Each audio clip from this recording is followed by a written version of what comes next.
নমস্কার বন্ধুরা, চলুন আজকে রবিবারে আপনাদের একটা নতুন রেসিপি দেখাই। আসুন, ভেটকি মাছ নিয়ে এসছেন আজকে আমার হাজবেন্ড। ভেটকি মাছ দিয়ে ফুলকপি দিয়ে আলু দিয়ে তরকারি। কড়াতে তেল আগে থেকে দিয়ে দিয়েছি আমি।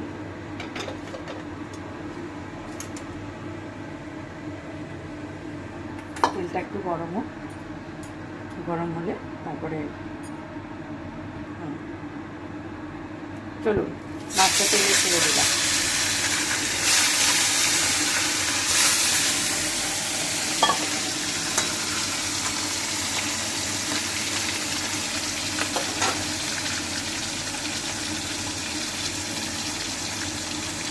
রবিবারে ওর বাবা মাছটা একটু বেশি পছন্দ করে, ওই জন্য মাছটাই আজকে রান্না করছি ফুলকপি দিয়ে আলু দিয়ে।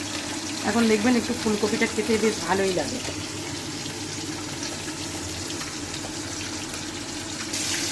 মাছগুলো ভাজা হয়ে গেছে, এবার তুলে নেব মাছগুলো।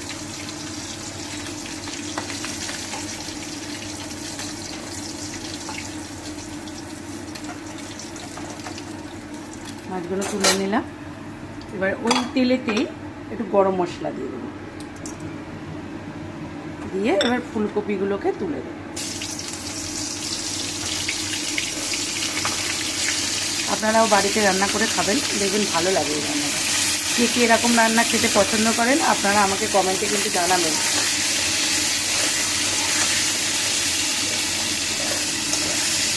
ফুলকপিটা একটু লাল লাল করে ভেজে নেবেন।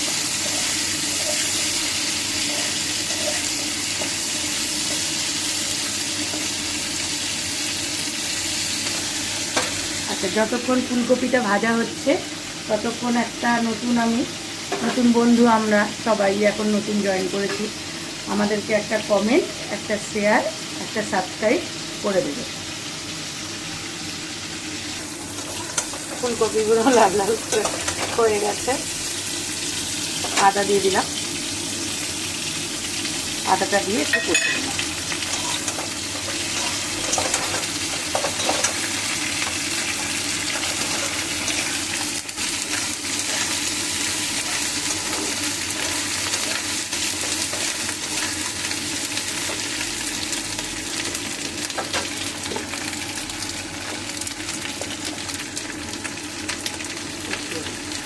নুন দিয়ে দিলাম।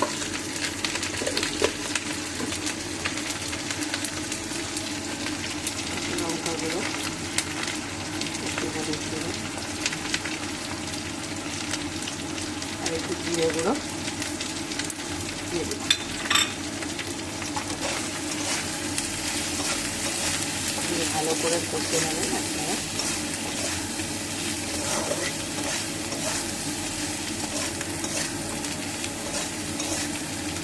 মশলাটা ঠিক এরকম হবে।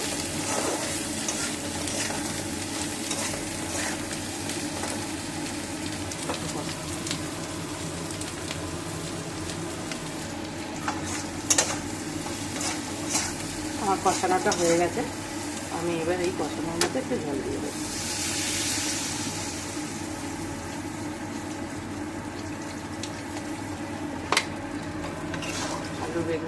আলু ফুলকপিটা সেদ্ধ হয়ে যাক, সেদ্ধ হয়ে গেলে মানে একটু ফুটে উঠলে মাছটা আপনারা তুলে দেবেন। বলছি মাছটা তুলে দিলাম, ঝোলটা গরম হয়ে গেছে, মানে গরম হয়ে গেছে বলে ফুটে গেছে ঝোলটা।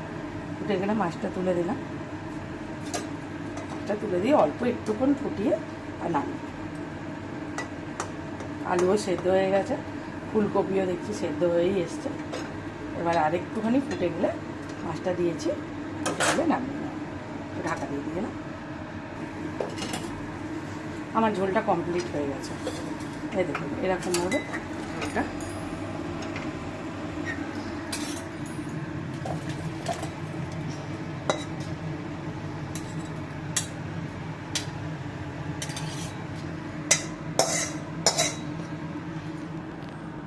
নমস্কার, আবারও বলছি, যদি আপনারা বাড়িতে কেউ এই রান্নাটা করেন তাহলে আপনারা আমাকে অবশ্যই কমেন্টে বক্সে জানাবেন।